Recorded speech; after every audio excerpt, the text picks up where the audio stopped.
কয়েকদিনের মধ্যেই লেবাননে যুদ্ধবিরতি হতে পারে, যা থাকছে চুক্তির শর্তে। লেবাননে ইসরায়েলের যুদ্ধবিরতি চুক্তিতে পৌঁছানোর যথেষ্ট সম্ভাবনা রয়েছে বলে জানিয়েছে ইসরায়েল। একজন ঊর্ধ্বতন ইসরায়েলি প্রতিরক্ষা কর্মকর্তা বৃহস্পতিবার সাংবাদিকদের বলেছেন, অচিরেই চুক্তি স্বাক্ষরিত হতে পারে। মার্কিন সমর্থিত এই চুক্তির ফলে সীমান্ত ঘেঁষা অঞ্চল থেকে ধীরে ধীরে লিতানি নদীর উত্তরে চলে যাবে হিজবুল্লাহ। একই সঙ্গে লেবাননের সেনাবাহিনী দক্ষিণ লেবাননের দায়িত্ব পুনরায় গ্রহণ করবে। শুক্রবার 22 নভেম্বর এক প্রতিবেদনে এ খবর দিয়েছে টাইমস অফ ইসরায়েল।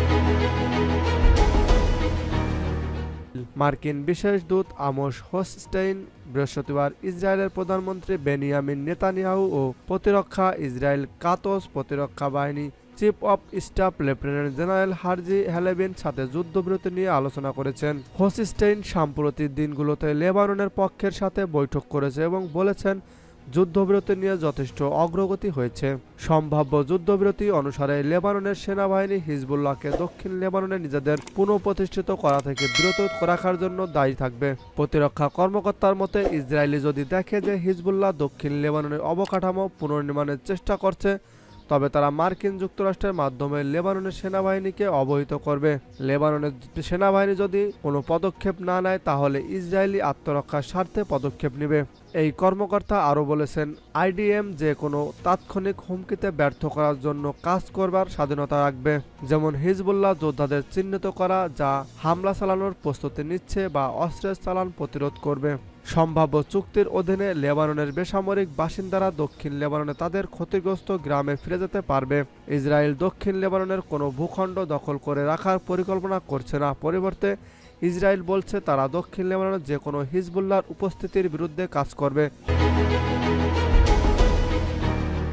হয় সরাসরি বা মার্কিন যুক্তরাষ্ট্রের মাধ্যমে লেবাননের সেনাবাহিনীকে অবহিত করে। জাতিসংঘ শান্তিরক্ষা বাহিনীর সম্ভাব্য যুদ্ধবিরতি স্বাক্ষরিত হওয়ার পরেও সম্ভবত দক্ষিণ লেবাননে উপস্থিতি থাকবে, যদিও ইসরায়েল এটিকে হিজবুল্লাহর অপসারণের কার্যকর করার ক্ষেত্রে একটি গুরুত্বপূর্ণ খেলোয়াড় হিসাবে দেখে না। ইসরায়েলে হোচস্টাইন বৈঠকের পরে মার্কিন কর্মকর্তারা চ্যানেল 12 নিউজকে জানিয়েছে, যুদ্ধবিরতির চুক্তির কাছাকাছি রয়েছে এবং কয়েকদিনের মধ্যে চুক্তি শিল স্বাক্ষর হতে পারে।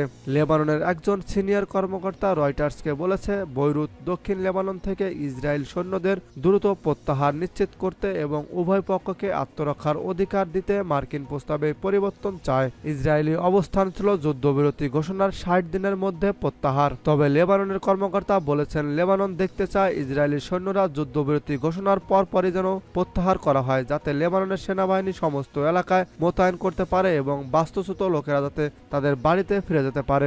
নেতানিয়াহুর একজন মুখপাত্র যুদ্ধবিরতির চুক্তি সম্পর্কে তাদের অবস্থান সম্পর্কে রয়টার্সের প্রশ্নের জবাবে কোনো মন্তব্য করেনি।